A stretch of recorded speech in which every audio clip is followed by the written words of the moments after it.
नमस्कार. मराठी गोडवामध्ये आपलं मनपूर्वक स्वागत. आपल्या सर्वांनाच माहिती आहे, बीट आणि गाजर आपल्या शरीरासाठी खूप चांगले असते. ज्यांच्या शरीरात रक्ताची कमतरता असते म्हणजेच ॲनिमिया असतो, त्यांच्यासाठी गाजर व बीट खाणे खूप चांगले असते. हे खाल्ल्यामुळे रक्ताची पातळी चांगली वाढते.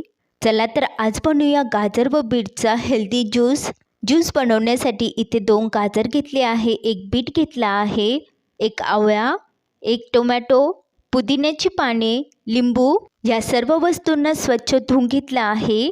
आता गाजरला कट करून घेऊया.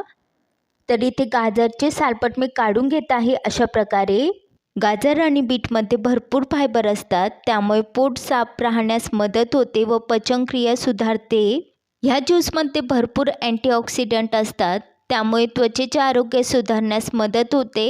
ह्या ज्यूसमध्ये भरपूर प्रमाणात आयरन आणि फोलिक ॲसिड असतो, त्यामुळे रक्ताची पातळी चांगली सुधारते आणि ॲनिमियासारखे आजार दूर होतात. दोन्ही गाजरचे सालपट काढून घेतले आहे व पुढचा व मागचा भागही काढून घेतला आहे. अशाच प्रकारे आता बीटरूटचे सालपट काढून घेऊया. तर बीटरूटचं पुढचं व मागचं टोक काढून घेतलं आहे. आता याचप्रमाणे याचे सालपटही काढून घेऊया. हा ज्यूस पिल्याने लिव्हर डिटॉक्स होतो आणि लिव्हरचे आरोग्य सुधारते. तसेच हा ज्यूस हृदयासाठीही खूप चांगला असतो. तर अशा प्रकारे बीटचेही सालपट काढून घेतले आहे मी. आता गाजरला बारीक तुकड्यांमध्ये कट करून घेऊया. कधीकधी आपल्याला गाजर किंवा बीटरूट खायचा कंटाळा येतो किंवा त्याची चव आवडत नाही, तर अशा प्रकारे आपण त्याचा ज्यूस बनवू शकतो. खूप सोपा आहे हा ज्यूस बनवायला. गाजरला कट करून घेतला आहे. आता बीटरूटलाही बारीक तुकड्यांमध्ये कट करून घेऊया.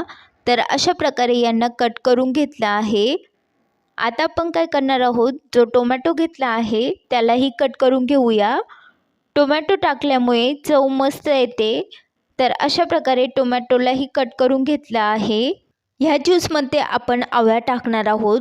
तुमच्याकडे फ्रेश आवळा असेल तर तुम्ही तो टाका. माझ्याकडे आवळ्याची कँडी आहे तर ती मी टाकत आहे. बी काढून घेतली आहे.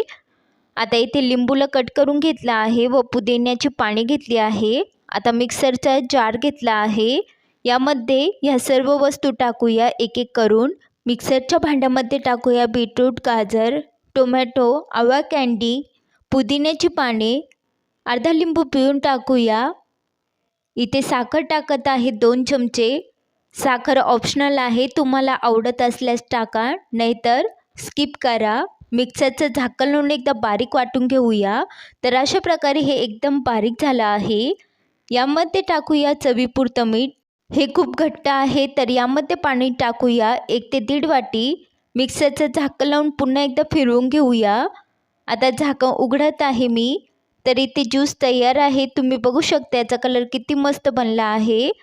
चाळणीने याला चाळून घेऊया. तर अशा प्रकारे हे खूप घट्ट आहे. तर चम्मचने याला मिक्स करून अशा प्रकारे ज्यूस मी काढून घेत आहे. तर एकदम मस्त ज्यूस बनला आहे. चाळणीवर भरपूर घट्ट चोथा बाकी आहे. तर इथे 1 ते 1.5 ग्लास पाणी मी टाकलं आहे. तर अशा प्रकारे ज्यूस तयार आहे. आणि हा चोथा तुम्ही एखाद्या पराठ्यामध्ये वापरू शकता किंवा स्क्रबर म्हणून तुम्ही त्वचेसाठी त्याचा वापर करू शकता. तर आता इथे ज्यूस तयार आहे. सर्विंग ग्लासमध्ये याला सर्व करून घेऊया. तयार आहे आरोग्यदायी बीटरूट आणि गाजरचा ज्यूस. तर तुम्ही हा ज्यूस नक्की ट्राय करा. खूप मस्त बनतो व खूप सारे इथे तयार आहे गाजर व बीटरूटचा हेल्दी ज्यूस. तुम्हीही नक्की ट्राय करा. खूप मस्त बनतो. तुम्हाला हा व्हिडिओ आवडला असेल तर लाईक, शेअर, कमेंट करा आणि प्लीज मराठी गोडवा चॅनलला सबस्क्राईब करा. व्हिडिओ बघितल्याबद्दल धन्यवाद.